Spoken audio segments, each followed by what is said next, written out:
Live live हो गया ma'am, start कर सकते हैं। सभी को नमस्ते। कुछ तकनीकी कारणों से हम लोग आज पहली बार शायद देर से शुरू कर रहे हैं, लेकिन तकनीकी पर निर्भरता से ऐसी बातें होती ही रहती हैं। तकनीकी एक ओर हमारे लिए बहुत सहायक है, तो दूसरी ओर कभी कभी परेशानियां भी आ जाती हैं। खैर कोई बात नहीं, संस्मरण का विषय बनेगा हम चारों के लिए, पांचों के लिए कि ऐसा हुआ था। जी, तो सभी को एक बार फिर से मेरी नमस्ते। और आज हमारी 159वीं गोष्ठी हो रही है। हम लोग मई महीने में 15 साल पूरे कर लेंगे और 16वां वसंत हमारा शुरू हो जाएगा जून से। क्या सुंदर 16वां साल, क्या 16वां साल आपका शुरू होने वाला है और 14वें में हम आ गए आपके साथ। जी, 15वां साल ये चल रहा है हमारा। जी, आज एक विशेष गोष्ठी इस संदर्भ में है कि हम एक ऐसी शख्सियत से रूबरू होने वाले हैं, बल्कि दो शख्सियत से रूबरू होने वाले हैं जो सृजन संवाद में पहली बार आ रहे हैं। और उन्हें तकनीकों को लेकर के थोड़ी सी हिचकिचाहट थी, लेकिन उल्टा हुआ, वो तो समय पर आ गए, बल्कि और से ही तकनीकी समस्या उत्पन्न हो गई। तो हमारे आज के मुख्य वक्ता, जैसा कि आप लोगों ने देखा है, कहानीकार, संपादक और पत्रकार और पता नहीं क्या क्या क्या है, बलराम जी। बलराम जी से मेरा परिचय बहुत ही औचक तरीके से हुआ। मैंने एक लेख भेज दिया समकालीन सृजन पत्रिका के लिए, साहित्य अकेडमी की जो पत्रिका है। मुझे नहीं मालूम था कौन वहाँ संपादक है या क्या है, कैसा है। मैंने बस लेख भेज दिया और लेख प्रकाशित हो गया। उत्साहित होकर मैंने कुछ दिन बाद एक और लेख भेजा, वो भी प्रकाशित हो गया। लेकिन फिर एक और लेख जब भेजा तो एक फोन आया, उसमें तारीख को लेकर के कुछ गड़बड़ी थी। तो फोन पर मुझसे पूछा गया कि एक फलाने पैराग्राफ में फलानी पंक्ति में जो तारीख है वो क्या सही है। तो मैंने पूछा आप कौन बोल रहे हैं? तो उन्होंने कहा मैं बलराम बोल रहा हूँ। तब भी मुझे नहीं पता था कि मैं किससे बात कर रही हूँ, और उन्हें भी पता नहीं था कि मैं स्त्री हूँ या पुरुष हूँ। तब तक कई बार तो प्रकाशित होने के बाद उन्हें मालूम मैं स्त्री हूँ या पुरुष हूँ। खैर, ये मेरे संग हादसा होता रहता है। बैंक में खड़ी होकर के भी या रेलवे स्टेशन में खड़ी हूँ तब भी मुझसे बार बार पूछा जाता है ये आप ही हैं, विजय शर्मा आप ही हैं, आप क्या बताया जाए, हूँ तो मैं ही। तो मुझे एक और बात याद आई कि बहुत कम संपादक होते हैं जो रचनाओं को, और इतनी सारी रचनाएं आती होंगी, उसको ध्यान से पढ़ते हैं और उसमें जरा भी कुछ शंका होती है तो उसका समाधान भी करते हैं। अगर कुछ घटबढ़ करना है तो भी लेखक से पूछते हैं। एक आध संपादक ऐसे भी मुझे मिले हैं जो खुद ही परिवर्तन कर दिया करते थे। लेकिन एक तो बलराम जी से मेरा साबका पड़ा, दूसरे प्रयाग शुक्ल, उनकी पत्रिका के लिए जब मैंने लिखा तो उनका फोन आया और उन्होंने सीधे मुझे डांट दिया, एक आर्टिकल में 2 स्पेलिंग कैसे हो सकती है। और मैं सच में डर गई, बहुत पुरानी बात है। लेकिन बाद में उन्होंने कई बार मुझे प्रकाशित किया और कई बार ऐसा भी कहा कि आपका लेख पढ़ने के बाद मैंने उस किताब को अपनी रैक से निकाला और फिर से पढ़ा। तो ये भी मेरे लिए बहुत सी उत्साहवर्धक बात है। मैं बात करूँ बलराम जी की, तब तक मुझे नहीं मालूम था कि ये इतनी बड़ी हस्ती है, इनका ऑरा ऐसा है, इनकी पहुंच दूर दूर तक है, इन्हें इतने सारे पुरस्कार मिले हैं और ये इतने सालों से साहित्य अकादमी की पत्रिका के संपादक हैं और उसके पहले पत्रकारिता और जने जने क्या क्या उन्होंने किया। बाद में पता चला कि कनपुरिया है तो थोड़ी सी और मुझे खुशी हुई, क्योंकि मेरा भी बचपन से कानपुर से बहुत अच्छा संबंध रहा है और खास करके गुमटी नंबर 5 में मेरा बचपन बीता है। तो मैं बलराम जी का स्वागत करती हूँ। हमारे साथ महेश दर्पण जी हैं। महेश नाम से हिंदी साहित्य में कई लोग हैं, प्रकाशक भी हैं, लेखक भी हैं। महेश दर्पण जी से मेरा सीधा परिचय शायद कभी नहीं हुआ, लेकिन फोन पर हमारी बातचीत हुई है और बहुत आत्मीय बातचीत हुई। वो भी बहुत मेरे लिए अच्छी बात भी है और उसी से हमारी बातें आगे भी बढ़ी कि मेरा एक लेख पढ़ के उन्होंने ही मुझे फ़ोन किया। मुझे बहुत अच्छा लगा कि इतने समृद्ध, इतने वरिष्ठ रचनाकार ने मुझे कांटेक्ट किया। महेश जी को मैंने पढ़ा है, हालांकि रूबरू कभी नहीं मिली हूँ, बलराम जी से एक बार मिलना हो गया है, लेकिन महेश दर्पण जी से कभी नहीं मिली हूँ। हम लोग आज पहली बार शायद एक दूसरे को देख भी पा रहे हैं। मैं उनका भी सृजन संवाद की 159वीं गोष्ठी में स्वागत करती हूँ। आभार। हमारे साथ डॉक्टर प्रियंका सिंह हैं। ये सृजन संवाद की ही मेंबर हैं, बहुत एक्टिव हैं। सृजन संवाद में उतनी एक्टिव नहीं है, लेकिन बाहर बहुत ज़्यादा एक्टिव है, अपने कॉलेज में एक्टिव है, अपने जीवन में बहुत एक्टिव हैं और आज हमारे साथ धन्यवाद ज्ञापन के लिए जुड़ी हैं। मैं उनका भी स्वागत करती हूँ। मैं बता दूं कि आज के मुख्य वक्ता बलराम जी हैं और उनसे बातचीत करने के लिए महेश दर्पण जी हैं और जिस पुस्तक पर ज़्यादा और कहानियों पर बात होगी। हालांकि बलराम जी के बहुत सारे रूप हैं, लेकिन बात हम लोग आज मुख्य रूप से कहानीकार के रूप में करेंगे।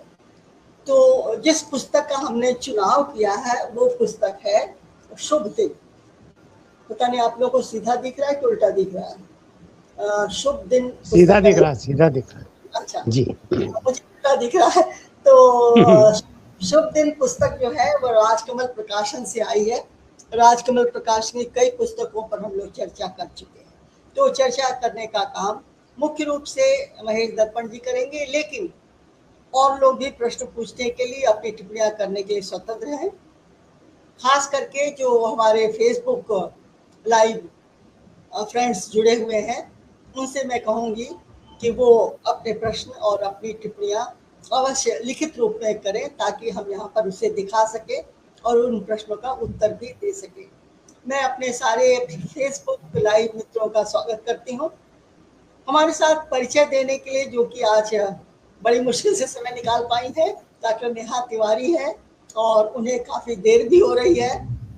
नेहा तिवारी जी हिंदी और इंग्लिश दोनों भाषाओं में पारंगत हैं, लिखने और बोलने में। बहुत अच्छी एंकर है, हालांकि आज एंकरिंग नहीं कर रही हैं हमारे यहाँ, और सृजन संवाद की एक मजबूत स्तंभ है। उनके बल पर मैं जब चाहिए तब भी गोष्ठी आयोजित कर सकती हूँ। मुझे मालूम है कि उनका साथ मुझे मिलेगा ही। मैं उनके विषय में ज़्यादा नहीं कहूँगी, मैं उनका यहाँ पर स्वागत करती हूँ। हमें देर हो चुकी है। मैं नेहा जी से आग्रह करूँगी कि वो कार्यक्रम आगे बढ़ाएं। नेहा जी। बहुत बहुत धन्यवाद विजय मैम। आज का कार्यक्रम हम भले ही कुछ मिनटों से शुरू कर रहे हों, जबकि थोड़ी देर हो चुकी है, लेकिन निश्चित रूप से मुझे ये पूरी उम्मीद है कि इस देर के बावजूद फेसबुक लाइव में हमारा इंतज़ार कर रहे तमाम श्रोता जो कि देश या विदेश से भी जुड़ते हैं, वो इस समय हमारे साथ होंगे, क्योंकि आज की जो गोष्ठी है उसका विषय और उस विषय पर बोलने के लिए जो वक्ता जुड़े हैं वो सभी खास हैं। तो और जिसकी चर्चा हम कर रहे थे कि कई बार जीवन में ऐसे हालात पैदा हो जाते हैं जिन पे हमारा हाथ नहीं होता। आमतौर पर तकनीकी जब परेशानियां आती हैं तो हम इसी तरह से अपने आप असहाय महसूस करते हैं।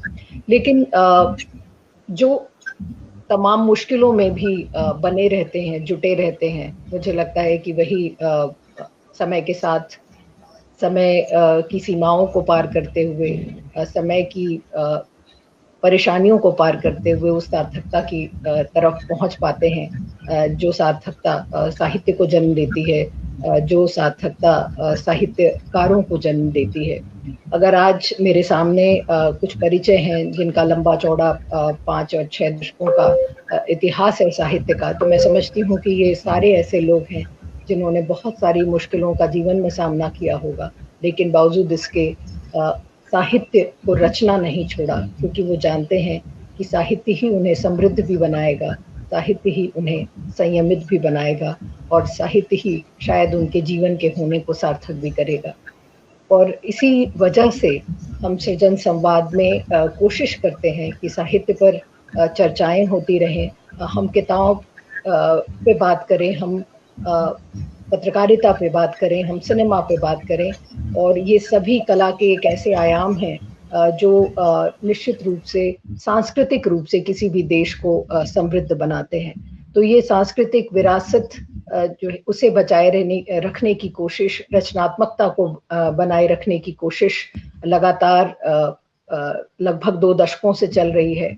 और मुझे पूरी उम्मीद है कि जिस प्रकार से वरिष्ठ साहित्यकारों का सहयोग सृजन संवाद को मिल रहा है, ये सिलसिला जारी रहेगा।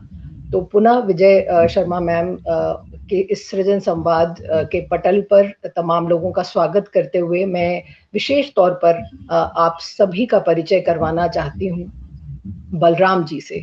बलराम जी की शख्सियत की खासियत मुझे, जो चूंकि मैं व्यक्तिगत रूप से भी एक बार उनसे मिल चुकी हूँ, मुझे लगता है कि जीवन में जितनी ऊर्जा हो सकती है, जितना उत्साह हो सकता है, जितनी आशा भरी जा सकती है, अगर उन सबको एक जगह समेटा जाए तो बलराम जी का निर्माण होता है। और उम्र के जिस पड़ाव पर वो हैं, लेकिन जिस युवा उत्साह के साथ वो आपसे बात करते हैं, आपको एहसास हो जाता है कि बलराम जी क्यों बलराम जी हैं। और एक उनकी किताब है साक्षात्कार की, जिसका टाइटल मैं पढ़ रही थी तो मुझे लगता है कि वो बलराम जी के लिए भी बहुत सटीक है, बातों के बादशाह। तो इतनी खूबसूरत वो बातें करते हैं आपसे, और वो इतनी सार्थक होती, इतने अपनेपन और इतनी आत्मीयता के साथ होती हैं कि आप एक नजदीकी महसूस करते हैं उस व्यक्ति के साथ जो इस समय साहित्य के शिखर पर तो है, लेकिन उतना ही ज्यादा विनम्रता के शिखर पर भी है। बलराम जी का जन्म कानपुर में हुआ। उनकी प्रमुख कृतियां अगर मैं बताऊं तो कलम हुआ हाथ, मसीहा की आंखें, नेताजी की वापसी, जननी जन्मभूमि, मंजरी का मन, माफ करना यार, मेरा कथा समय, लोक और इतिहास, स्वाधीनता का महास्वप्न, औरत की पीठ पर, बातों के बादशाह, प्रेमचंद रचनावली, विश्व कथा कोश। ये सबसे बड़ी बात है कि जितने भी मैंने आपको इस समय टाइटल्स बताए हैं, इनमें उपन्यास भी है, संस्मरण भी है, आलोचना भी है, रिपोर्टाज भी हैं और इंटरव्यूज भी हैं। तो इतना डाइवर्स लेखन है बलराम जी का। और एक अच्छी बात मुझे बताते हुए बेहद हर्ष हो रहा है कि बलराम जी के ऊपर भी 3 किताबें लिखी गई हैं। उनके जीवन पर, उनके सृजन पर केंद्रित पुस्तकें हैं। कथेतर गद्य शिल्पी बलराम, कथा कहे बलराम, और बलराम एक शिनाख्त। आप एनसीईआरटी के पाठ्यक्रम समिति में रहे हैं, साहित्य अकादमी की ओर से फ्रैंकफर्ट जर्मनी की भारतीय भाषाओं का आपने प्रतिनिधित्व किया।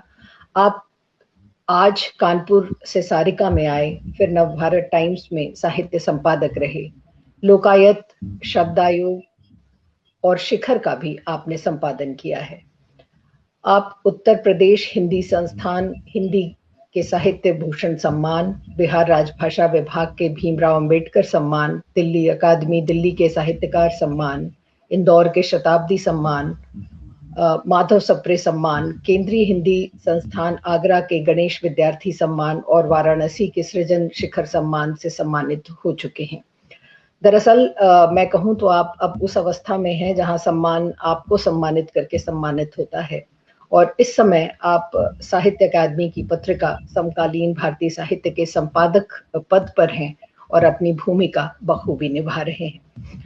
आज आप ही की किताब, जो कि एक कहानी संकलन है, शुभ दिन, इस पर चर्चा होनी है, और निश्चित रूप से ये सृजन संवाद के लिए भी शुभ दिन है जब आज आपकी इस किताब पर चर्चा होगी। आपकी सहमति और आपकी उपस्थिति के लिए सृजन संवाद निश्चित रूप से आपको, आपके प्रति आभार व्यक्त करता है। धन्यवाद।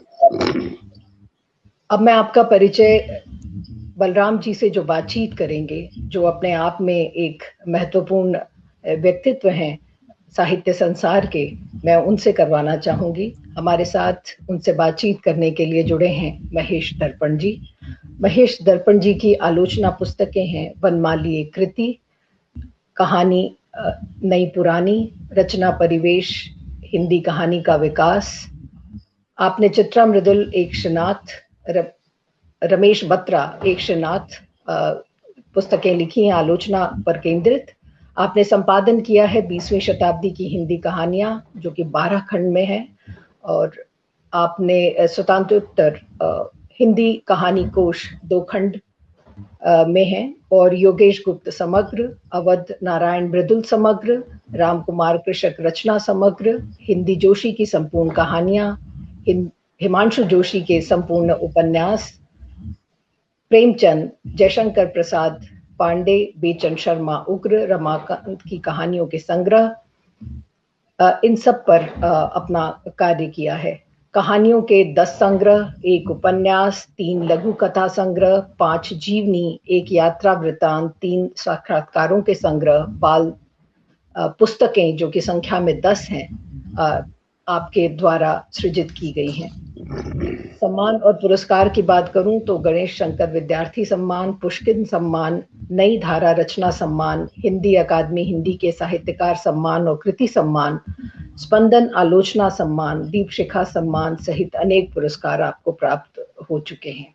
और एक विशेष जो महेश दर्पण जी के द्वारा कार्य किया गया है, वह है एक शिनाथ का संपादन हीरालाल नागर द्वारा। महेश दर्पण जी के ऊपर ये कार्य किया गया है, और मैं समझती हूँ कि आज महेश जी से बेहतर व्यक्तित्व कोई नहीं हो सकता था बलराम जी से बात करने के लिए, क्योंकि दोनों व्यक्तित्व जो इस समय एक दूसरे से बातचीत करेंगे, वो साहित्य के ऐसे मकाम से आते हैं जिन्होंने साहित्य के विस्तार को अपने अंदर समेटने की कोशिश की है। वो किसी एक विधा पर काम नहीं कर रहे, बल्कि कई विधाओं पर आप दोनों ने काम किया है, और मुझे लगता है कि इसलिए एक दूसरे के कार्य को समझना भी आपके लिए बहुत आसान होगा। और हमारे साथ डॉक्टर प्रियंका सिंह भी हैं जो कि धन्यवाद ज्ञापन करेंगी, लेकिन अब मैं अनुरोध करूंगी कि महेश दर्पण जी से कि आप बलराम जी से अपनी बातचीत शुरू करें। नमस्कार, धन्यवाद। बलराम जी, ये बहुत शुभ दिन है। शुभ दिन के बहाने हम सब एक दूसरे के सामने। मुझे याद आ रहा है कि 1969 में आपकी पहली कहानी उसने देखा प्रकाशित हुई थी आगरा के युवक में जी, और उसके बाद आपने फिर पीछे मुड़कर नहीं देखा और कहानी के साथ अपना एक आत्मीय रिश्ता बनाया। मुझे याद आ रहा है वो कथा समय, जिस समय आपके साथ बहुत सारे कहानीकारों ने लिखना शुरू किया था और बाद में अपनी एक बड़ी पहचान भी अर्जित की। उस कथा समय को आप कैसे देखते हैं और शुभ दिन तक की जो यात्रा है उसमें आप खुद को कहाँ पाते हैं? धन्यवाद महेश जी। पहले तो कुछ चीजें जो हम लोग बात कर चुके हैं, एक आध करेक्शन मुझे लगा कि कर देना चाहिए।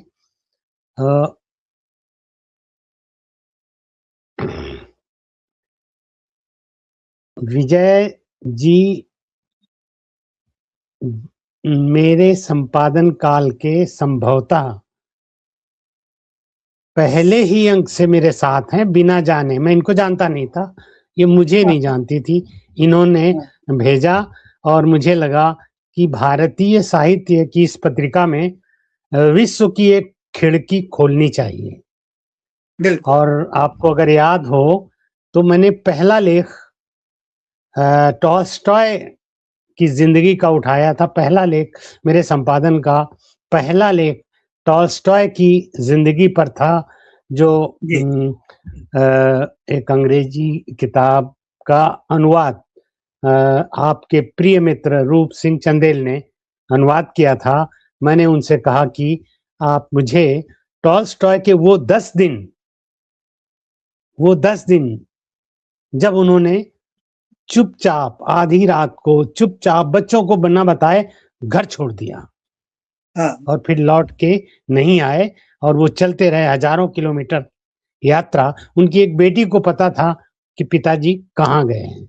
वो अपनी बहन के घर के लिए निकले थे और रास्ते में ही एक स्टेशन पर उनकी मौत हो गई।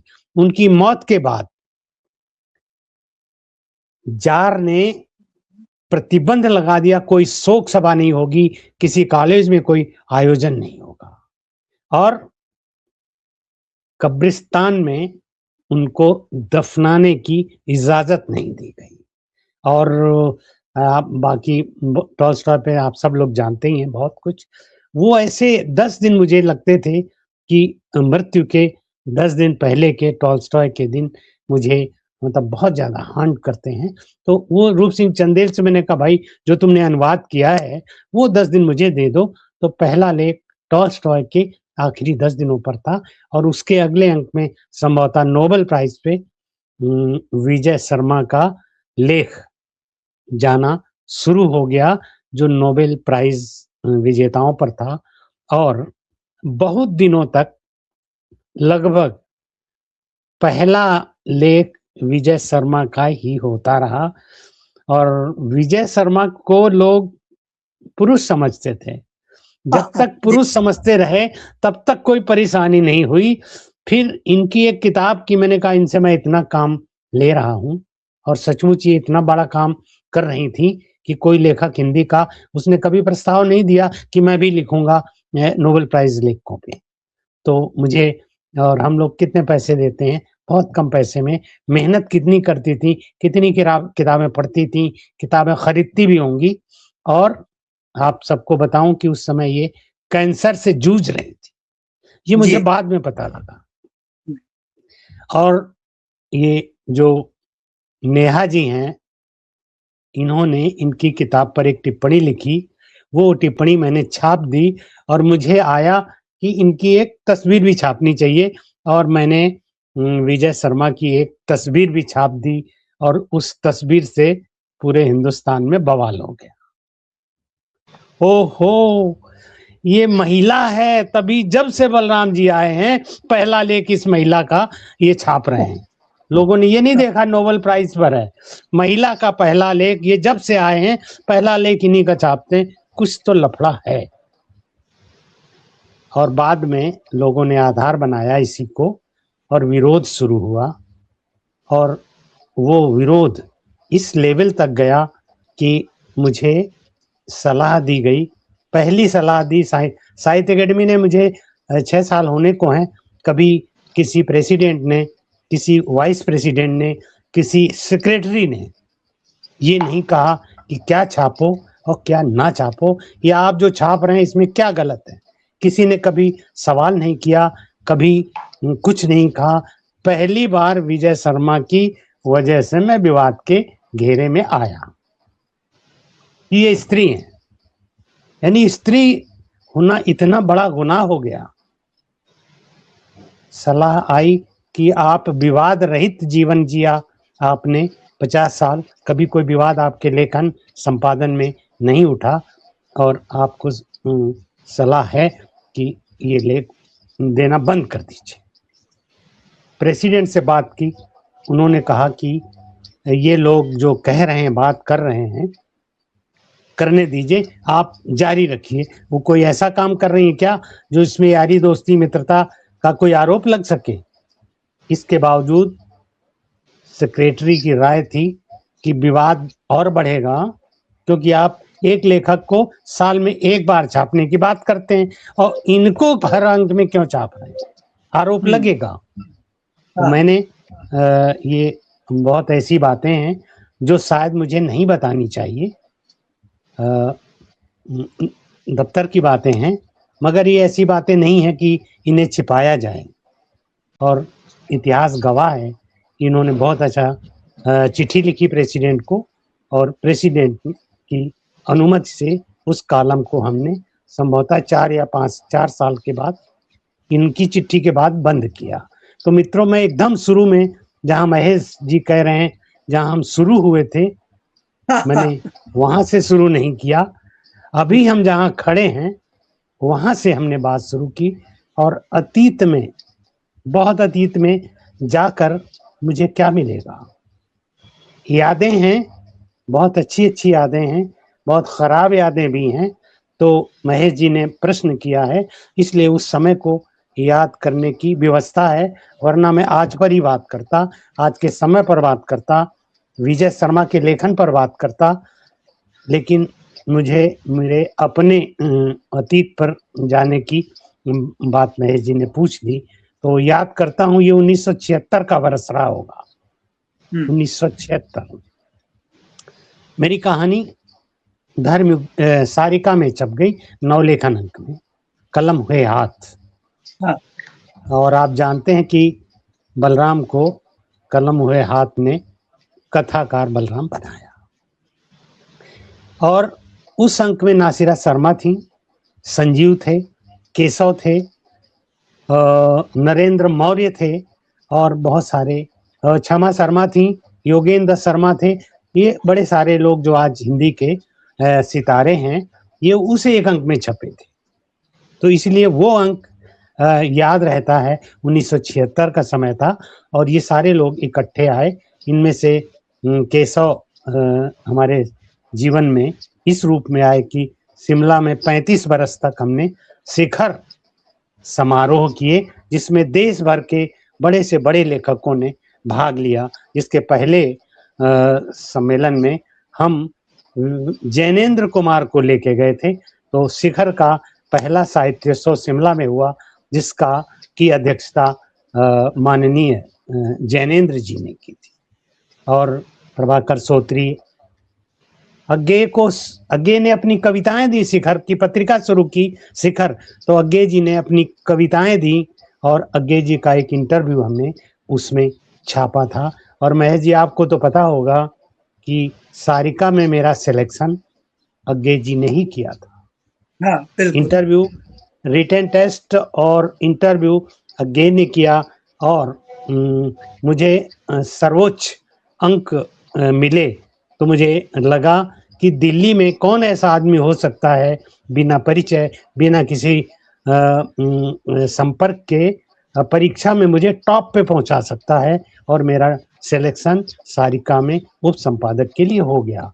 उस जमाने में, इससे पहले धर्मयुग में कहानी धर्मवीर भारती ने छापी, और उस कहानी को दैनिक आज के जीएम ने पढ़ा, बल्कि उनकी पत्नी ने पहले पढ़ा। उन्होंने कहा, रे तुमको एक फीचर एडिटर ढूंढ रहे थे, ये लड़का देखो।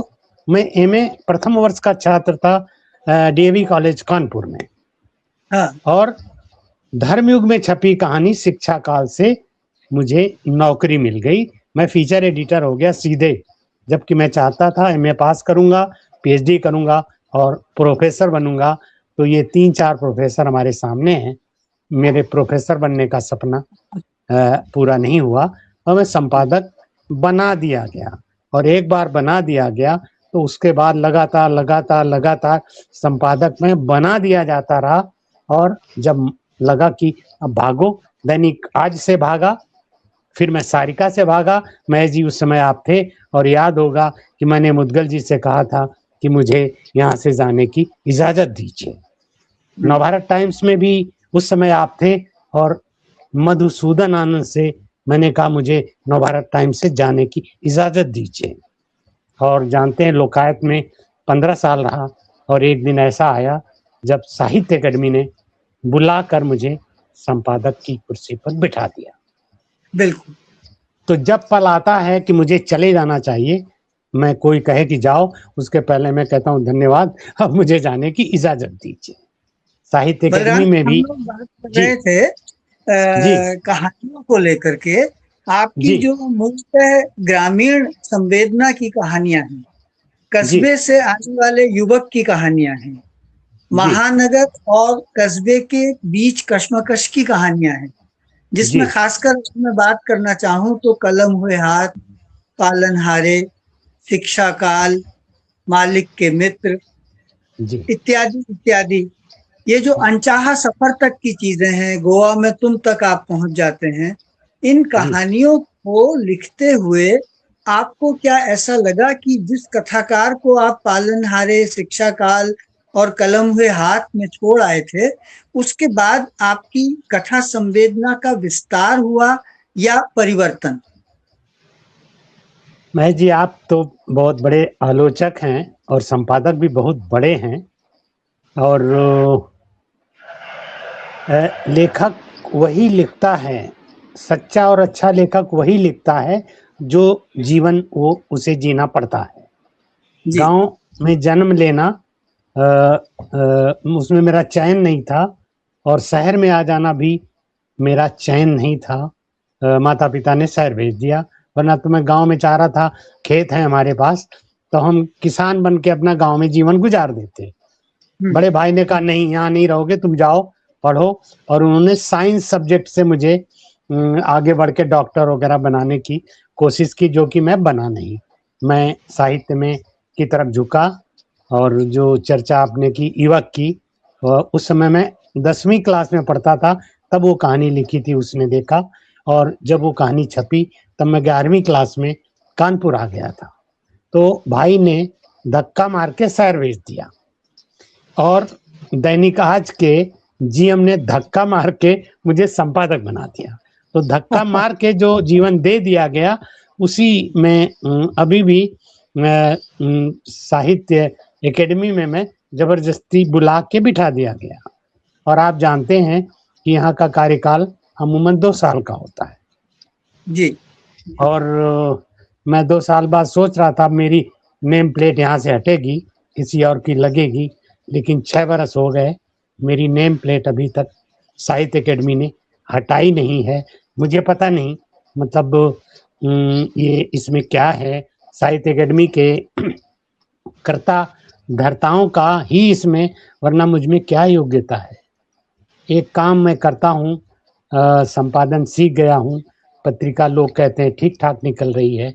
तो महेश जी, गांव और शहर और दिल्ली ये सब मुझे दिए गए, और जो मुझे दिया गया उस काम को मैं कोशिश करता हूँ कि तन मन धन से रात दिन करके उस काम को करूं। तो आपने देखा सारिका में, याद होगा आपको कि रात में 10 बजे तक की ड्यूटी मुझे ही दिया जाया करती थी, और रात 10 बजे काम करके जाता था। ऐसे नवभारत टाइम्स में भी रहा, तो चाहे कभी 2 पेज, कभी 3 पेज, कभी 10 पेज दे दिए गए, बलराम जी आप देख लीजिए, मैंने कभी मुंह नहीं मोड़ा, मना नहीं किया।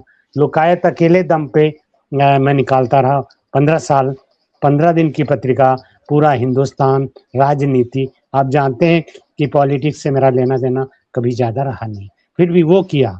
और जब साहित्य अकेडमी में बिठा दिया गया तो उस काम को भी मन लगा के किया, लेकिन उसमें मेरा कथाकार हत आहत पड़ा हुआ है। आप अक्सर मेरे से सवाल करते हैं कि कारा कब पूरा करोगे, पत्नी झगड़ा करती है, ये सब काम तुम करते हो, उल्टे पुल्टे काम करते रहते हो। आजकल आप देखिए नांदी गले पड़ गई, बनारस की नांदी।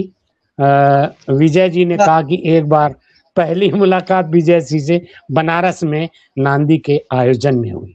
तो महेश जी, अपने लेखन को, अपने संपादन को मुझे बांट के नहीं देख पाता, और मुझे जहां लगा दिया गया उस काम में लग जाता हूँ, बाकी सब भूल जाता हूँ। शायद साहित्य अकेडमी में 2-2 साल, आप देखिए प्रभाकर सोत्री भी 2 साल ही रहे, बड़े बड़े आए और चले गए, और मुझे 6 साल मिल गए। ये अकादमी के जो अधिकारी हैं, अकादमी के जो अध्यक्ष रहे, उपाध्यक्ष रहे, वो सारे लोग पता नहीं किन कारणों से सोचते हैं बैठे रहो, करते रहो, तुम ठीक कर रहे हो। बस इतना ही प्राप्त है मेरा कि तुम ठीक कर रहे हो। कोई आरोप, कोई विवाद। जी, का संग्रह, इसमें 14 कहानी है, और 14 कहानियों को अपने संग्रह के लिए चयन करते समय आपने कौन सी दृष्टि अपनाई?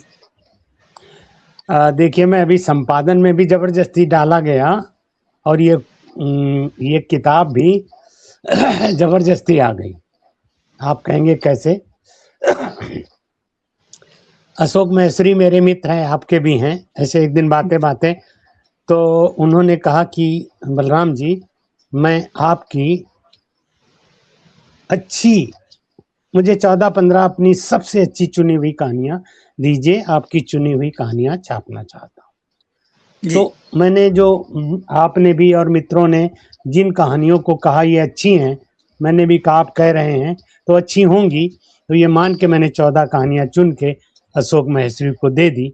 और उन्होंने मित्रता, इन कहानियों में कोई गुण है कि नहीं है, मगर अशोक महेश्वरी मेरे बहुत अच्छे मित्रों में हैं। और एक जमाने में 8 महीने उन्होंने अपने यहाँ डायरेक्टर बना के मुझे रखा था। जब लोकायत से मैं गुस्सा होके निकला तो 8 महीने उन्होंने रखा, दोबारा लोकायत वापस चला गया था। तो ये मेरा जो जीवन है, इसमें मेरा अपना कुछ नहीं, जो दिया जाता है वो काम मैं कर देता हूँ, कोशिश करता हूँ ठीक से करूँ। और ये शुभ दिन चुनी हुई कहानियों का संग्रह है। और अभी 2-3 मित्रों ने बताया ये कि मैंने अमेज़न को पैसे भेजे कि भेज दो, लेकिन अमेज़न से पैसे वापस आ गए, किताब उपलब्ध नहीं है। संभवतः एडिशन खत्म हो गया होगा, दूसरा आने वाला होगा। तो ये शुभ दिन अशोक महेश्वरी का, बलराम को की अच्छी कहानियों को पाठकों के सामने पेश करने का उनकी इच्छा थी। उन्होंने पेपर बैग पहले छाप दिया, हार्ड कवर भी बाद में छापा, जबकि आप जानते हैं कि पहले हार्ड कवर छपता है, पेपर बैग बाद में छपता है। मैंने उनसे पूछा तो आपने ऐसा क्यों? बाजार की बात हुई, मैं ये जानना चाह रहा था। और अपनी कहानियों पर बोलने से आप थोड़ा बचते हैं, ये आपका पहले का ही स्वभाव है, लेकिन मुझे लगता ये है कि विषय वैविध्य हो या अपने समय की धमक हो, चरित्र की पहचान हो, व्यक्ति और समाज का रिश्ता हो, गांव में किसान की बदतर हालत हो, या फिर मजदूर की फैक्ट्रियों में, आपने उन सारे चरित्रों को बड़ी बारीकी से अपनी कहानियों में प्रस्तुत किया है। जब आप अलग अलग दृष्टि से इन कहानियों को लिखते हैं और साथ में उन शक्तियों का पर्दाफाश भी करते हैं जो निर्बल को कहीं और परेशान करने की कोशिशों में लगी रहती है, तो मुझे लगता है कि एक तरफ मालिक के मित्र है, एक तरफ पालनहारे है, एक तरफ अनचाहे सफर है, फिर इधर गोवा में तुम है। यानी ये जो 14 कहानियां हैं, ये जीवन के अलग अलग रंगों से हमें परिचित कराती हैं।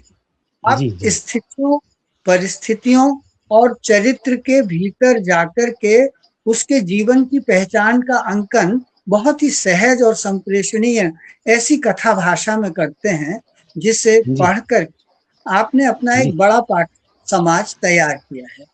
तो ये जो अगली कहानी लिखने से पहले लेखक के भीतर एक सचेत प्रयास करने की चेष्टा होती है, क्या ये आप में अब भी बरकरार है, या आप पहले की तरह ही नई कहानी लिखने की तैयारी करते हैं?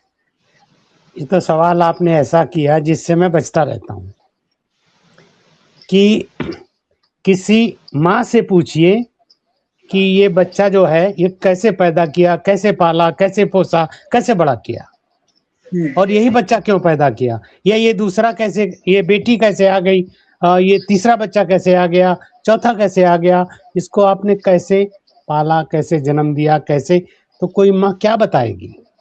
लेखक भी कैसे बता सकता है कि ये रचना क्यों, कैसे, कब, कहाँ माँ को कहाँ पता होता है? माँ के भीतर एक इच्छा, सृजन की इच्छा माँ के भीतर होती है, हर स्त्री के भीतर होती है। ऐसे ही जब आदमी लेखक बनने की ओर अग्रसर होता है तो वो स्त्री हो जाता है, वो औरत हो जाता है। जैसे औरत जन्म देती है बच्चों को, ऐसे ही लेखक अपनी रचनाओं को जन्म देता है। आपने तमाम कहानियों की चर्चा की, प्रशंसा की। मुझे लगता मैं अपनी कहानियों के बारे में बोलूं इसकी बजाय आप ही बोलते रहें, कहानियाँ क्यों हैं, कैसी हैं, उनमें क्या अच्छा है, क्या बुरा है। मैं अपने बारे में, अपनी कहानियों के बारे में बोलना बहुत पसंद नहीं करता। मैंने लिख दिया, मेरा काम खत्म। माँ ने किसी बच्चे को जन्म दे दिया, बड़ा कर दिया और नौकरी चाकरी करके माँ का काम पूरा, अब बच्चा अपना जीवन पार करे। कहानियाँ जन्म देने के बाद पाठकों के बीच जाएं और जितना उनका जीवन होगा, कालजयी शब्द होता है, देश काल को जीतने वाली कहानियाँ पता नहीं कौन सी होती होंगी। मेरी कहानियाँ वैसी होंगी कि नहीं होंगी। कई बार लोग, मेरी पत्नी मेरे से कहती है तुम 5 कहानियों के लेखक हो, 5 तो और लिख दो। और 30 साल 35 साल हो गए, मैं 5 कहानियों से आगे नहीं बढ़ा। कारा आप जानते हैं अधूरा पड़ा है, वो पीछे से ठोकती रहती है, कारा तो पूरा कर दो। ये नांदी में लगे हो, इसमें लगे हो, इस पत्रिका में, उस पत्रिका में, इस लेखक की किताब में लगे हो, अपने मित्रों दोस्तों के लिए आप लगे रहते हैं। और अब तो वो इसको समकालीन भारतीय साहित्य को भी इसी रूप में देख रही कि तुम इसी में लगे रहते हो 24 घंटे। घर में आके पत्रिका की सामग्री ले आते हो, दफ्तर में करते हो, कंप्यूटर पे करते हो। समकालीन साहित्य, भारतीय साहित्य के अलावा और कुछ है ही नहीं जीवन में। महेश जी आप जानते हैं कि जिस काम में लग जाता हूँ, उनकी आपत्तियां जायज हैं। और मैं कहता हूँ कि ना अगर जायज हो तब भी मैं आपसे जानना ये चाहता हूँ कि आखिरकार एक कहानीकार को याद करने का कारण क्या होना चाहिए। कोई कहानी हमें अपने कंटेंट के कारण याद रहती है, न कि शिल्प। आपने प्रायः अपनी जितनी मशहूर कहानियां लिखी हैं उनमें हर बार एक नए कथ्य की खोज करने की चेष्टा की है। तो ये रचना प्रक्रिया है एक लेखक की, जिसमें कि वो एक नए कथ्य की खोज करता है। उसे आप किस तरह से पूरा करते हैं उस प्रक्रिया को कि एक कहानी आप एक सिटिंग में लिख डालते हैं, या आपके भीतर वो प्लॉट लंबे समय तक पकता रहता है? कथा और भाषा का रिश्ता क्या होता है, और कैसे आप तय करते हैं कि इस कथा को किस रूप में हम प्रस्तुत करें? महेश जी, ये थोड़ा जटिल प्रश्न है और इसका एकदम सीधा सरल कोई फार्मूला जैसा हम नहीं किसी बता सकते अपना, या कोई भी लेखक नहीं बता सकता कि मैं ऐसे ऐसे ऐसे ऐसे कहानी लिख देता हूँ सफल हो जाती। मैं निजी तौर पर बताऊं कि एक तो मैंने लिखी कितनी कहानियां, संख्या उनकी, हालांकि अभी 75, आपको पता है कि मैं 75वें साल में प्रवेश कर गया हूँ। तो आप भावना प्रकाशन के नीरज मित्तल को जानते होंगे जी। उन्होंने एक दिन कहा कि आपसे पिताजी ने एक वचन लिया था। हमने कहा कौन सा वचन? बोले आपने कामतानाथ की संपूर्ण कहानियां छापने के लिए भावना प्रकाशन को दिया था, और वो किताब वाणी प्रकाशन से कामता जी नाराज होकर उठा लाए थे। आपने मेरे पिताजी पर जोर देकर उसे छपाया। तब मेरे पिताजी ने एक शर्त लगाई थी कि अपनी संपूर्ण कहानियां तुम भावना प्रकाशन को ही दोगे। मैंने कहा मेरी हैं कितनी? महेश जी आप जानते हैं बहुत थोड़ी कहानियां हैं। उन्होंने कहा नहीं, आपकी बहुत हैं। लंबी कहानियां लीजिए, छोटी कहानियां दीजिए, और सारी लघु कथाएं भी आप मिला दीजिए तो आपकी संपूर्ण कहानियां बनेंगी। और ये संयोग है कि मैं कोशिश की मैंने, और वो कहानियों की संख्या 75 निकल पड़ी। तो 75 साल के बलराम की 75 कहानियों की किताब महीने 2 महीने में पाठकों के सामने पहुंच जाएगी, जिसमें 75 कहानियां, छोटी बड़ी लघु कथाएं सब। बहुत अच्छा। जी जी जी जी। और सवाल जो आपका है कि कैसे लिखते हैं, तो मैं एक कहानी का उदाहरण लेके बताऊं कैसे। तो वो जो पालनहारे कहानी की बहुत चर्चा लोग करते हैं और उसको बहुत मार्मिक प्रभावशाली सारे बड़े से बड़े और छोटे से छोटे लेखक ने, पाठक ने कभी भी मेरे से बात की तो सबको लगता कि पालनहारे यादगार कहानी है और शायद कालजयी कहानी भी बनेगी। मुझे नहीं पता, यादगार सब लोग कहते हैं तो होगी। उसको कैसे लिखा उसके आधार पे आपका सवाल का जवाब हो सकता है। हाँ, एक नायक उसका आप घोषणा कर सकता हूँ, बता सकता हूँ। जो नायक है मदन, नहीं मदन है, मैं भूल रहा हूँ। तो जो उसका नायक है वो मैं ही हूँ। हाँ। 8वें दर्जे में पढ़ने वाला बच्चा 2 किलोमीटर से दूरी है गांव से स्कूल की, लौट रहा है, अंधेरा हो रहा है और मैं करता एक मेमना वहां गड्ढे में पड़ा हुआ है। हाँ। तालाब के किनारे। कहानी आप सबने पढ़ी होगी। और वहां कहा जाता वहां भूत रहता है। अब सारे साथ में 3 लोग और थे, वो आगे जा रहे थे, मैं उनसे दूर था। उस समय क्लास का मॉनिटर होता था, तो मॉनिटर को अपने स्कूल के क्लास के सारे काम करके तो ये लोग निकल गए आगे। लेकिन आगे जब मैं करता मेमना दिखा तो इन्होंने समझा भूत और ये सब भागे वापस। मैं पीछे से आ रहा था और हमने कहा क्यों भाग रहे हो, किधर जा रहे हो, स्कूल थोड़ी जा, घर चल। अरे नहीं, भूत भूत, आगे भूत है। तो मैंने कहा चलो अच्छा देखते हैं। थोड़ा मैं उन लोगों में उतना डरपोक नहीं था जितने मेरे तीनों साथी डरपोक थे। हम गए और फिर डर लगा मुझे भी कि भूत यहाँ तालाब के किनारे, लोग कहते हैं यहाँ भूत रहता है। कभी किसी को बकरी बन के मिलेगा, कभी गाय बन के मिलेगा, कभी भैंस बन के मिलेगा और कभी कुछ बन के मिलता है, लोगों को परेशान करता है, लोग बहुत सारे बीमार भी हो जाते। तो वो भय मेरे भीतर था, डर था। मैं नहीं कह सकता कि भय नहीं था, डरा हुआ था। फिर मुझे याद आया कि एक चाकू मेरे बैग में पड़ा हुआ है जो स्कूल में पेंसिल से छीलने के काम आता था। मॉनिटर था तो सारा सामान मेरे डब्बे में रहता था।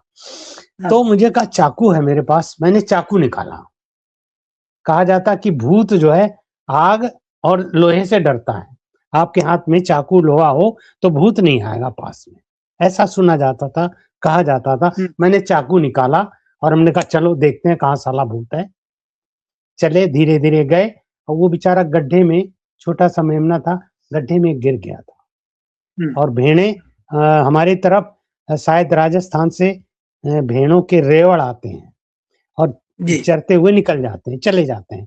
तो वो उन्हीं में कहीं धोखे से बेचारा गिर गया होगा, नजर नहीं गई होगी जो चरवाहे होते हैं, और वो वहीं छूट गया और रेवड़ आगे चला गया। उसको अब कैसे करें, डर तो भूत का डर था। एक हाथ में चाकू और एक हाथ से उसको धीरे से छुआ। तो हमने कहा जो छूंगा अगर भूत होगा तो गायब हो जाएगा। देखा तो वो गायब ही नहीं हुआ। फिर उसको धीरे से पकड़ पकड़ के डरते डरते चाकू हाथ में लिए लिए उसको हमने उठाया, देखा रे मेमना है, और उसको फिर हमने गोद में उठाया। और फिर मुझे डर लगा मेरे पिताजी तो मारेंगे, ये क्या ले आए तुम। तो अपने तीनों साथियों से कहा यार तुम कोई अपने घर ले जाओ। तो उन्होंने कहा ये भूत है, मैं भूत अपने घर नहीं ले जाऊंगा। उन तीनों ने मना किया, अब मैं क्या करूं। मुझे लगा चलो ले चलते हैं, घर ले गए।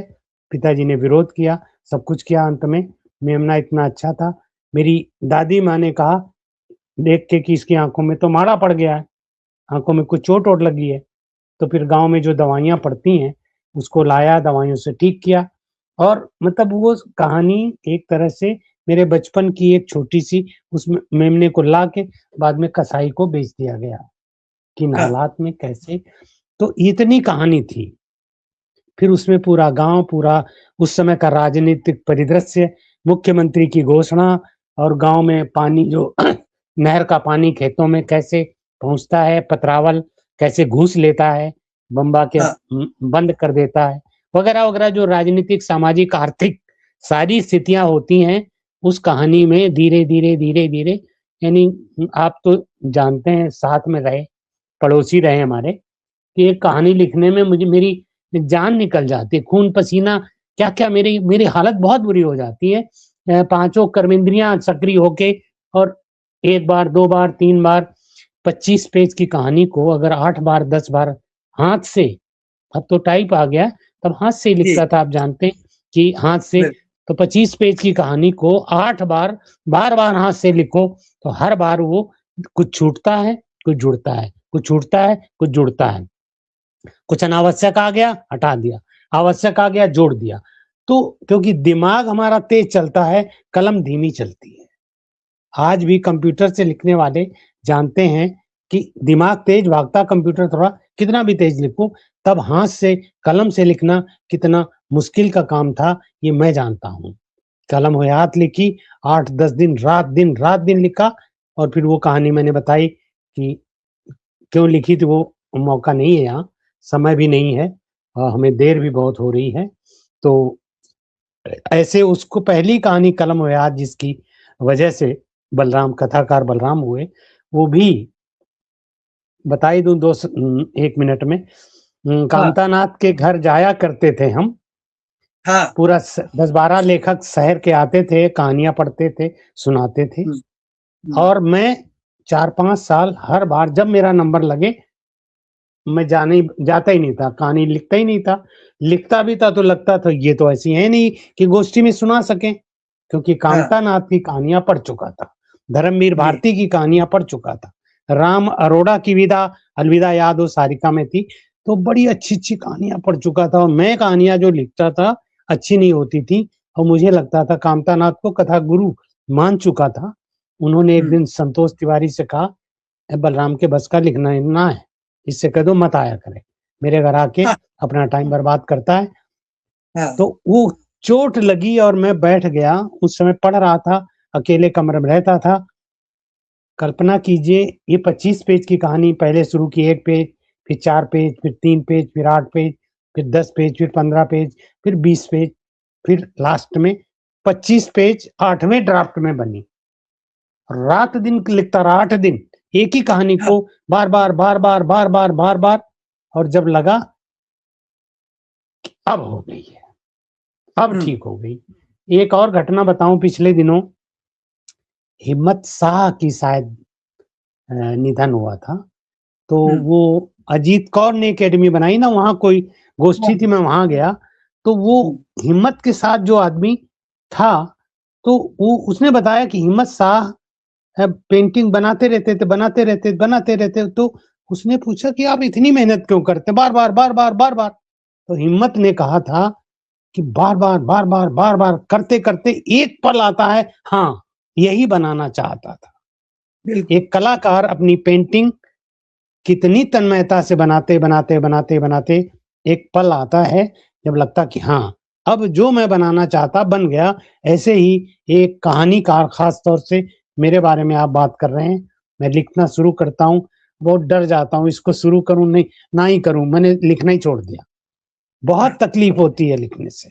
उपन्यास अधूरा पड़ा, 112 पेज अशोक महेश्वरी ने कंपोज करा रखा है कि बलराम जी इसमें 150 पेज और जोड़, 150 पेज का उपन्यास हो जाएगा। लेकिन राजकमल से छपना हो, प्रकाशक मित्र हो, कंपोज करा चुका हो, फिर भी लगता है उसको जिस भाव से 112 पेज लिखे, वैसा भाव लिखने के लिए समय चाहिए। महीने 2 महीने कोई काम ना करना पड़े, खाना पीना मिले तो मिले, नहीं तो फल वल खा के काम चला लूंगा, लेकिन क्या संभव है जहां मैं फंसा हूं। रचना जो है वो जीवन लेती है, रचना जीवन लेती भी है और जीवन देती भी है। ये मान लीजिए तो जी, आपने जिस तरह से अपनी कहानियों के बारे में बताया, मैं ये कहना चाहता हूं कि एक कथाकार को जीवन आलोचना से भी मिलता है। आपकी शुभ दिन की कहानियों पर लिखते हुए हमारे समय के बड़े आलोचक विश्वनाथ त्रिपाठी ने कहा है कि ये किसान जीवन की करुण कथा है। आपकी कहानियों में उन्होंने किसान जीवन की करुण कथा देखी। मैं अगर देखूंगा किसान जीवन से बाहर की भी बहुत सारी चीजें हैं जो आपकी कहानियों में पाई। लेकिन सच बात यह है कि आलोचना और रचना के रिश्ते को आप किस तरह से देखते हैं, खासकर कहानियों के संदर्भ में? देखिए, आलोचक भी वही है जो रचनाकार है जी। जो अच्छा रचनाकार है। हाँ, वो जो आलोचक बनता है कभी वो तय करता कि आलोचक बनेगा, लेकिन अगर शुरू में देखें तो चाहे रामविलास शर्मा हो, चाहे नामवर सिंह हो, और चाहे ये विश्वनाथ त्रिपाठी हो, आज के सबसे बड़े आलोचक हैं और उन्होंने मेरी कहानियों पर इतनी प्रशंसात्मक टिप्पणी लिख दी, ये मेरा सौभाग्य है। जी। और तो लेकिन ये लोग कवि थे, नामवर सिंह, रामविलास शर्मा और विश्वनाथ त्रिपाठी भी शुरू में सब कविता करते हैं। आपने भी और हम में से ज्यादातर लोग आरंभ कविता से करते हैं और जी। इसके बाद कुछ लोग कथा और उसमें जाते हैं, कुछ लोग कवि बड़े बन जाते हैं और उन्हीं में से कुछ लोग, रामविलास शर्मा, उनका भी कविता संग्रह है, नामवर सिंह, उनकी भी कविताएं हैं, राजेंद्र यादव ने कविताएं लिखी थी। तो आलोचक हो जाना और रचनाकार बने रह जाना। तीसरी चीज मैं आपको कहता हूं, संपादक हो जाना। आलोचक रचनाकार नहीं रह जाता, संपादक का रचनाकार बने रहना कितना मुश्किल होता है, आप मेरे जीवन से आप तो गवाह हैं। जितनी तारीफ कहानियों की हुई थी और लोगों को लगता था बलराम, किसी मित्र ने लिखा भी कि बलराम संपादक न होते तो कितने बड़े कथाकार, कितने बड़े उपन्यासकार होते, लेकिन मेरे हाथ में या आपके हाथ में जीवन नहीं है, जीवन दिया हुआ जीवन है। माता पिता ने जो जीवन दिया अपने परिवार से, वैसे ही हमको संपादक भी बनाया गया। मैं प्रोफेसर बनना था, संपादक बना दिया गया और फिर बनते ही चले गए। अंग्रेज जी ने बना दिया, चुन लिया। और हमें साहित्य अकेडमी के सेक्रेटरी जानते हैं आप उनको, राव साहब, उन्होंने मैंने कोई एप्लीकेशन नहीं दी थी, कोई एप्लीकेशन नहीं दी थी कि मुझे साहित्य अकेडमी में लाओ। उन्होंने लोकायत को देखा होगा, मेरे संपादन को देखा होगा, मेरे लेखन को देखा होगा और उन्होंने बुला के कहा कि आपको समकालीन भारतीय साहित्य देखना है और बिठा दिया गया। तो ये सौंपा गया। तो कहानियां उस तरह से जीवन में, ये एक सवाल गांव ग्रामीण जीवन की तारीफ विश्वनाथ त्रिपाठी ने उन कहानियों की। नरेंद्र कोहली ने भी कहा था कि ग्राम जीवन ही बलराम का मुख्य भूमि है। हाँ। और उन्होंने टिप्पणी भी, नरेंद्र कोहली ने बहुत अच्छी टिप्पणी मेरी कहानियों पे लिखी थी। बहुत सारे और मित्रों ने भी लिखी। मुझे लगता झूठी तारीफ कर रहे हैं।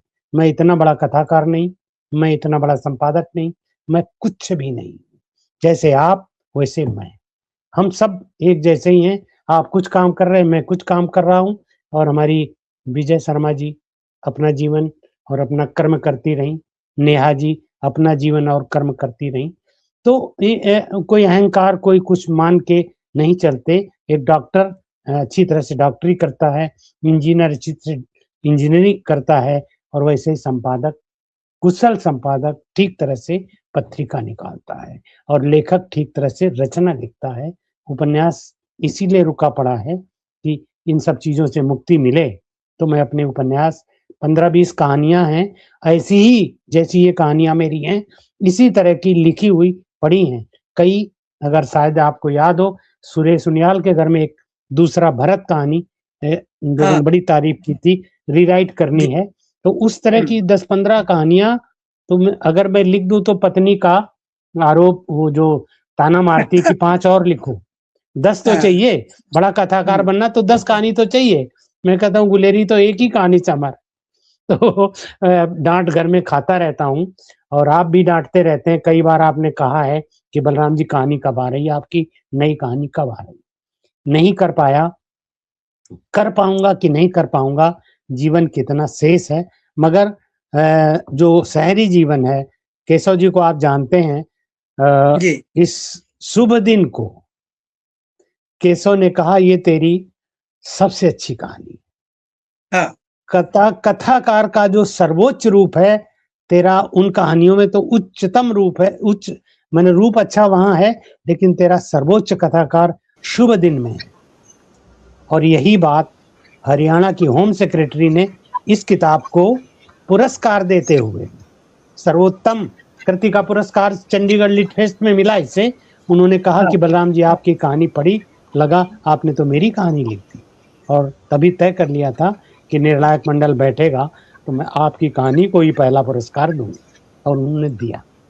तो केशव का कहना हो, चाहे हरियाणा की होम सेक्रेटरी का कहना हो, सुनीता जी का, संयोग से वो कानपुर की निकल पड़ी, तो ये रिश्ते कई बार नेहा जी ने अपना रिश्ता कानपुर से जोड़ लिया है।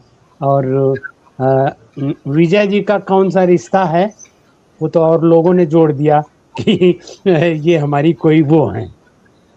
तो मित्रों, ऐसे रिश्ते बनते रहते हैं, और आप हमें लगता है समय पर्याप्त हो रहा है और ये मैं तो फंस विजय रहा जी हूँ। ने संकेत कर दिया है और ये बात सही जी है। मैं जी अपनी ओर से इस वार्ता को संपन्न मानता हूँ। अब मैं जी विजय जी को सुनना चाहूंगा। जी जी जी इतनी समृद्ध बातचीत चल रही है, रोकने का कोई मन नहीं है। और अभी तो मुझे लग रहा है जैसे बातचीत जस्ट शुरू हुई है, सब कुछ जानने समझने और आपस में साझा करने के लिए है। समय की बाध्यता हमारे सबके साथ है, जी और हम लोग ने आज थोड़ा देर से भी शुरू किया, लेकिन अभी हम 1 घंटे कार्यक्रम कर चुके हैं। बहुत अच्छी बात है। अक्सर हम जी 1 घंटे से 1.5 घंटे के बीच के ही कार्यक्रम करते हैं। जी आज बलराम जी ने जो बातें कह दी, मैंने कभी उन बातों को सार्वजनिक नहीं किया था। अपनी बीमारी की बात तो मैंने कभी फेसबुक पर लिखी भी नहीं थी। एक संस्मरण में लिखा जिसको कि महेश दर्पण जी ने पढ़ा भी। उन्होंने भी बहुत इसरार किया कि नहीं, आप लिखिए, आप अपना संस्मरण दीजिए। तो संस्मरण तो बहुत थे, लेकिन यही लिखा गया और यही मैंने लिख दिया। अन्यथा मैंने कभी भी अपनी बीमारी की चर्चा नहीं की थी। मुझे लगता है वो एक अलग अध्याय है उसका, साहित्य से, मतलब जी साहित्य के चलते ही वो अध्याय जो है अंधेरे में ही रहना चाहिए। और जी सच में साहित्य और साहित्य अकादमी की पत्रिका और कुछ अन्य पत्रिकाओं के चलते ही मैं उस कठिन दौर को पार कर पाई। जी अब मुझे याद भी नहीं है, मैं उसे याद भी नहीं रखना चाहती हूँ। अच्छी बात। हालांकि बार बार लोग कह रहे हैं कि आप लिखिए, आप लिखिए। मैंने देखा है जो लोग इससे गुजरते हैं वो तुरंत इन्फ्लुएंसर बन जाते हैं और तुरंत माइक लेकर के उस पर पॉडकास्ट करने लगते हैं। लेकिन मुझे लगता है, पता नहीं, शायद कभी करूं, लेकिन अभी तो ऐसा कोई इरादा नहीं है। जी लेकिन आज तो बातें खुल गई हैं। मैं सच में बहुत अंदर से भावुक भी हो गई उस समय, और किस तरीके से बातें सामने वाले समझते हैं और भीतर क्या बातें होती हैं, वो भी बातें आज निकल के आई। जैसे हम एक दूसरे को नहीं जानते थे, उन्होंने मुझे प्रकाशित किया, और भी कई लोगों ने, कई बार ऐसे हुआ है कि मुझे बिना जाने हुए प्रकाशित किया। नया ज्ञानोदय में मेरी ऐसे ही एंट्री हुई। मैं, प्रभाकर श्रोत्री जी थे, मैंने एक आर्टिकल भेजा और मैं कॉलेज जा रही थी और उन्होंने फ़ोन किया, तो मैंने रुक के फ़ोन देखा, गाड़ी रोक दी, फ़ोन देखा, और उन्होंने कहा मैं प्रभाकर श्रोत्री नया ज्ञानोदय से बोल रहा हूँ। मैं तो उन्हें इतना बड़ा आदमी जानती थी, मैं नहीं जानती थी कि वो भी संपादक है। मैंने तो भेज, और जमशेदपुर में रहते हुए बहुत, उन दिनों इंटरनेट वगैरह था भी नहीं, तो बहुत जानकारी नहीं होती जी थी। जी जी तो मेरा तो पूरा शरीर रोमांचित हो गया कि इतने बड़े व्यक्तित्व मुझसे फोन कर रहे हैं। उन्होंने कहा आपकी ये रचना बहुत अच्छी लगी, कहीं और प्रकाशित मत कीजिएगा, हम इसे छापेंगे। तो उस, फिर मैंने गाड़ी स्टार्ट की और मैं हवा में उड़ती हुई कॉलेज पहुंची। जी पूरे दिन मेरे पैर जमीन पर नहीं थे कि जी इतनी बड़ी पत्रिका के इतने बड़े, मैंने उन्हें पढ़ रखा था, मैंने उनके बारे में कुछ सुन रखा था, और एक जी दो फोटो देखी थी, उनकी आकृति भी बहुत भव्य थी, जी सौंदर्य थे। तो सच में पूरे दिन में पागल की तरह रही। तो इस तरह मेरे ऊपर भी शायद ईश कृपा है कि प्रकाशन होता गया। पुस्तकें भी मांग करके संपादकों ने ली, प्रकाशकों ने ली, मुझे अप्रोच अभी तक नहीं करना पड़ा है। ये शायद मित्रों की शुभकामना और अच्छे लोगों के सहयोग का नतीजा है। लेकिन आज आपने बातों को सार्वजनिक कर दिया कि लोग किस तरीके से इसको ले लेते हैं कि एक स्त्री होने के नाते छापा जा रहा है। शायद वो लोग कहीं जानबूझ करके कमतर करना चाहते हैं। जी जी, क्योंकि ये ऐसी बात वही लोग कहते हैं जिन्होंने पढ़ा नहीं होता है, जो लिखा गया वो नहीं पढ़ा होता है, सिर्फ फोटो या पता चल गया कि ये स्त्री है तो इस तरह की बातें करते। हालांकि उसके बहुत बाद में हम लोग बनारस में अभी पिछले साल मिले हैं और ये बातें तो पहले ही हो चुकी थी। खैर, आज की गोष्ठी बहुत ही सार्थक है, जारी रहनी चाहिए और हम लोग भविष्य में फिर से अवश्य मिलेंगे, इसी पटल पर मिलेंगे। जी रखना चाहिए। जी, हम लोग महेश जी को भी वक्ता के रूप में बुलाना चाहेंगे। उनका अध्ययन, आलोचक रूप, कहानीकार रूप, संपादक रूप हम भी देखना चाहते हैं। पढ़ना एक चीज है, रूबरू होना, बातचीत करना अलग चीज है। तो जल्दी भविष्य में हम लोग इसको प्लान करते हैं और आशा है कि आप लोग भी इस बात को जब हम आमंत्रित करेंगे तो आप जरूर आएंगे। फेसबुक पर जो लोग जुड़े हैं और जो सृजन संवाद से जुड़ना चाहते हैं, अगर उनका कोई प्रश्न है तो प्लीज प्रश्न लिखिए। कुछ लोगों ने टिप्पणी की है, बहुत अच्छी टिप्पणी हुई है जो कि हम लोगों ने यहाँ पर देखी भी। हमारे साथ वैभवमणि त्रिपाठी जुड़े हुए हैं जो कि सृजन संवाद की गोष्ठियों के पीछे एक बहुत बड़ा हाथ है। अनुराग जो दिखाई नहीं दे रहे हैं वो इस समय भी संचालन कर रहे हैं। मनमोहन चड्ढा जो देहरादून से हैं, जो बलराम जी को और महेश जी को बहुत अच्छी तरह जानते हैं। मनमोहन चड्ढा वो फिल्मों के बड़े अच्छे विशेषज्ञ हैं। बिल्कुल जी हाँ, और उनकी सिनेमा के इतिहास की जो किताब है वो तो टेक्स्ट बुक ही है।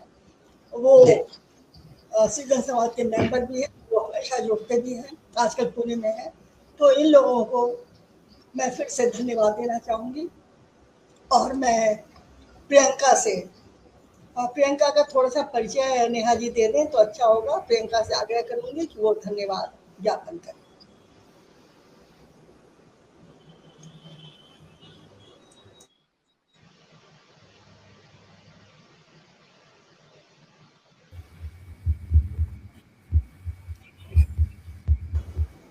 जी, डॉक्टर प्रियंका सिंह जो है पश्चिम बंगाल से ताल्लुक रखती हैं और आपने हिंदी विभाग पश्चिम बंग राज्य विश्वविद्यालय से प्रख्यात आलोचक डॉक्टर अरुण होता के निर्देशन में पीएचडी की है और उत्तर बंग विश्वविद्यालय से हिंदी में स्नातकोत्तर भी हैं। आपने गोल्ड मेडल प्राप्त किया था और फिर सिक्किम मणिपाल यूनिवर्सिटी से पत्रकारिता एवं जनसंचार में डिस्टिंक्शन के साथ स्नातकोत्तर किया है, बीएड की उपाधि भी ली है और इस समय वे जमशेदपुर के कोऑपरेटिव कॉलेज में हिंदी विभाग के सहायक प्राध्यापक के पद पर कार्यरत हैं।